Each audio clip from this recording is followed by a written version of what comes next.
Somewhere in most people's garage is a box of camping gear that looked ridiculous on the shelf. $10 here, $20 there, bought half embarrassed, then forgotten. And that's the strange thing about this list. These are 10 camping gear that looks useless until your first cold, wet night, and every single one of them was a punchline right up until the weather turned. So what actually separates a gimmick from a lifesaver? Usually not the price. Almost never the packaging. It comes down to whether the thing was built for the trip you pictured or the trip you actually got. Here's what changes at 2 in the morning in the rain. Scout hiking compass. Your phone knows exactly where you are until the cold kills the battery or the signal quietly disappears. That's the whole argument for a Scout hiking compass. A $10 to $22 tool with no firmware and nothing to charge. Liquid-filled housing, a declination scale, an azimuth you can read in about 10 seconds. Owners do report air bubbles forming in extreme cold and bezels stiffening over time, and it will lie to you if you park it against metal gear. It isn't a gadget, it's an insurance policy you hope stays boring. Camping cookware mess kit. People usually buy a mess kit for the party trick. 8 cooking tools collapsing into a package smaller than a 32-ounce Nalgene. $20 to $40 and your entire kitchen vanishes into one corner of the pack. Here's where buyers get caught out. Those non-stick coatings chip after thermal shock cold water into a screaming hot pan, and the silicone handle sleeves melt when they sit over open flame instead of a controlled burner. Excellent for a solo camper who cooks gently. Rough on anyone who cooks like they're angry. Disposable urine bag. Nobody adds this to a cart with enthusiasm. Then it's 3 in the morning, it's below freezing, and the tree line is 40 yards away through wind and wet grass. A disposable urine bag uses super absorbent polymer to turn liquid into an odorless gel, almost instantly $12 to $25 for a pack. Reviewers flag 2 honest problems. The Ziploc seals don't always inspire confidence, and the narrow plastic opening is genuinely awkward for female users. Undignified? Completely. Still the item campers say the least about and are gladdest to have. Fast boil camping stove. Comfort is one emergency. Warmth is another. A fast boil stove uses an integrated heat exchanger ring to concentrate heat instead of spilling it into the wind. 500 milliliters of ice water rolling in roughly 115 seconds, even against 15-mile-per-hour wind. $45 to $90, and it sips gas rather than burning through canisters. The weak links are predictable. Built-in piezo igniters short out in high moisture, so carry a lighter regardless. And that tall, top-heavy shape tips easily on soft or uneven ground. Glass pour-over coffee set. Speed isn't always the point. Sunrise, nothing urgent, and a glass pour-over set doing the slow version, instead borosilicate glass.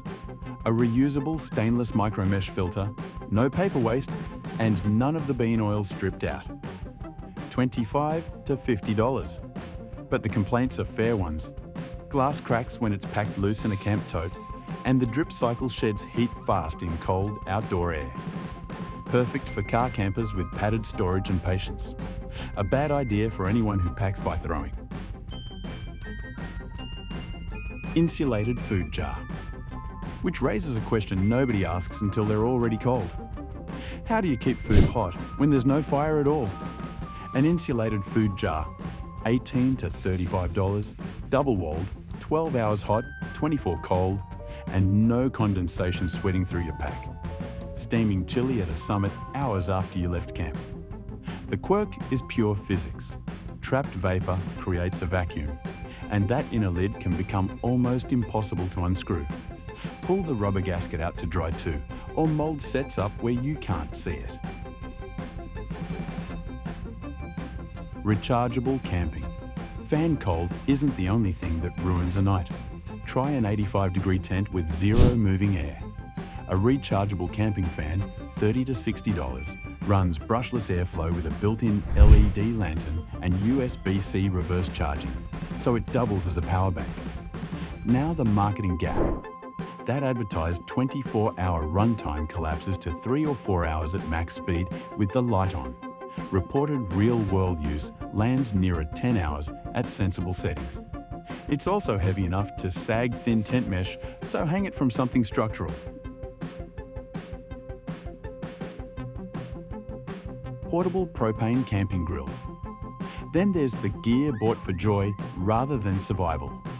A portable propane grill, $80 to $180, around 12,000 BTUs, set up to sizzle in under 90 seconds. Real searing in the mountains. The reality check arrives afterward. Heat distribution is uneven. The center scorches while the edges sulk, so you rotate constantly. And scrubbing a grease trap without running water is the chore nobody films. Brilliant for tailgates and family camps, miserable if you're traveling light. Plug-in CO detector. That grill leads somewhere less pleasant. Burn fuel anywhere near enclosed space. A camper van, a rented cabin, a zipped vestibule, and carbon monoxide becomes a question worth answering properly. A plug-in CO detector runs $15 to $35, monitors ppm continuously, and holds a lithium backup for power cuts. It isn't flawless. Humidity and dust near kitchens trigger nuisance alarms, and the bulky housing tends to block the second socket. Still the cheapest item here, and the only one whose entire job is making sure you wake up.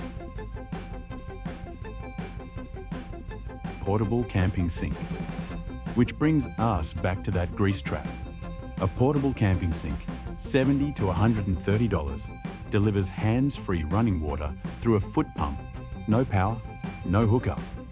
Clean hands before food and after cleanup, which matters far more with kids than most parents admit before the trip.